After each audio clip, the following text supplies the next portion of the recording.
कक्षा 10 के अध्याय 8 जिसका नाम है त्रिकोणमिति का परिचय, उसमें से सवाल नंबर 1 से 4 तक की पढ़ाई की जा चुकी है। तो आज हम बात करेंगे सवाल नंबर 5 पर, जो कि सवाल यहाँ पे लिखा हुआ है, आप इसको देख सकते हैं। क्या लिखा हुआ है? यदि सेक थीटा बराबर 13/12 हो तो अन्य सभी त्रिकोणमितीय अनुपात परिकलित कीजिए। देखिए, आपको मैंने पहले ही बता चुका है, अगर आपने वो वीडियो नहीं देखा है तो उस सभी वीडियो का लिंक डिस्क्रिप्शन में दिया हुआ है, जाकर के एक तरफ से सबको देख लीजिए। यकीनन आपको अध्याय 8 बढ़िया से समझ में आएगा। तो इसमें हमेशा की तरह समकोण त्रिभुज का ही उपयोग किया जाता है, ठीक है। और आपको पता है, यदि थीटा, सिर्फ थीटा अर्थात जैसे कि यहाँ पर हम लिख सकते हैं सेक थीटा बराबर 13/12, ये चीज क्या हुआ है? अपना दिया हुआ है। ये दिया हुआ जो है 13/12 सेक थीटा बराबर, तो थीटा का मान क्या है? थीटा ही है। ए बी सी कुछ भी लेने नहीं बोला, अर्थात हमें त्रिभुज बनाने की आवश्यकता नहीं थी। फिर भी लीजिए, त्रिभुज हमने निर्माण कर लिया ए बी सी। इस त्रिभुज में कौन सा कोण लेना है? तो मैंने पहले बताया था, यदि सिर्फ त्रिकोणमितीय अनुपात में थीटा का नाम बोलेगा कि थीटा दिया हुआ है, तो आप कौन सी का मान लीजिएगा। अब सेक थीटा बराबर 13/12 है, तो आपको ये जानना पड़ेगा कि सेक थीटा किसका उल्टा होता है? कोस का उल्टा होता है। तो कोस का फॉर्मूला क्या होता है? कोस का फॉर्मूला होता है आधार बटा कर्ण। अर्थात हम कह सकते हैं कि सर सेक थीटा बराबर सूत्र होगा कर्ण बट आधार। कोई दिक्कत नहीं है। और कर्ण कितना हो जाएगा? जो कि सेक थीटा बराबर 13/12 है, तो आप यहाँ पे 13/12 नॉर्मली तौर पर लिख लीजिए।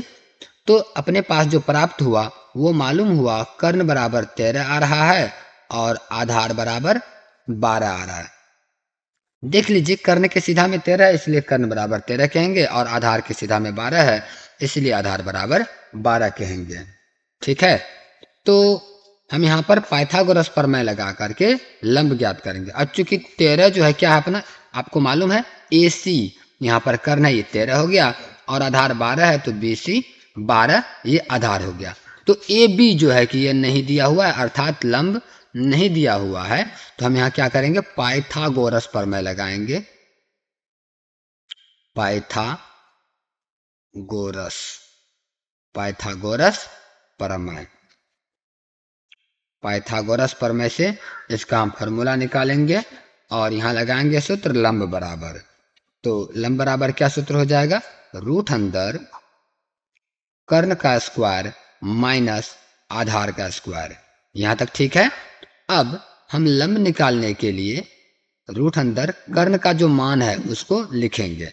कर्ण का मान कितना दिया हुआ है? यहाँ पे देख लीजिए, कर्ण 13 और आधार 12 है, तो दोनों को मान बैठा लेते हैं। सिर्फ 13 का स्क्वायर माइनस आधार मतलब 12 का स्क्वायर। कोई दिक्कत नहीं है। चलिए, अब यहाँ पर इसका सोल्यूशन आगे देखते हैं कि लंब बराबर प्राप्त क्या हो रहा है। लंब बराबर 13 का स्क्वायर करेंगे तो कितना हो जाएगा? 169। ठीक है। और माइनस 12 का स्क्वायर करेंगे तो 144 हो जाएगा। अब दोनों को माइनस कर लीजिए आप बढ़िया से, तो यहाँ पर प्राप्त हो जाएगा 9 में से 4 गया 5 और 6 में से 4 गया 2, कट गया ये। तो कुल मिलाकर के लंब बराबर रूट अंदर 25, अर्थात रूट अंदर है तो इसका वर्गमूल निकालेंगे, तो अपने पास लंब बराबर प्राप्त हुआ 5। ठीक है। अर्थात ए बी प्राप्त हो गया, ए बी।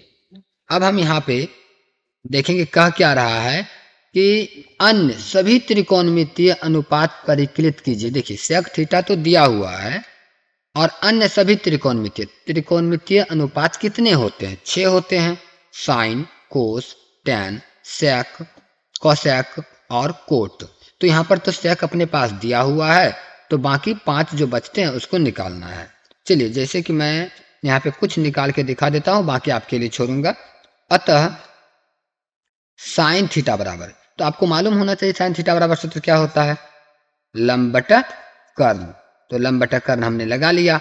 अब लंब है कितना? लंब तो अभी हमने निकाला ना 5, तो आप सीधा सीधा लिख सकते हैं 5 बट कर्ण कितना है? दिया हुआ है 13, यहाँ पे 13 बैठा देते हैं। उसी हिसाब से अब लिखेंगे कोस थीटा बराबर। कोस थीटा बराबर सूत्र क्या होता है? आधार बटे कर्ण होता है। तो आधार कितना दिया हुआ है देख लीजिए, 12 दिया हुआ है और कर्ण 13, तो मतलब 12/13 आंसर हो गया। उसी प्रकार से चलेंगे अब tan में। tan थीटा बराबर लंब बटे आधार। तो यहाँ पर अपने पास लंब कितना दिया हुआ है अभी हमने प्राप्त किया था 5, वो लिखेंगे, और आधार आधार कितना दिया हुआ है 12, वो लिखेंगे। इसी प्रकार से आप आगे कोसेक सेक कोट, चूंकि सेक तो दिया हुआ है तो सिर्फ कोसेक और कोट निकालना है, अर्थात कोसेक थीटा बराबर निकालना है और कोट थीटा बराबर निकालना है। ये दोनों का आंसर आप कमेंट बॉक्स में दीजिएगा। वीडियो पसंद आया हो तो लाइक कर लीजिएगा और चैनल पर नए होंगे तो चैनल को सब्सक्राइब भी कर लीजिएगा। तो मिलते हैं अपने अगले वीडियो में, तब तक के लिए धन्यवाद।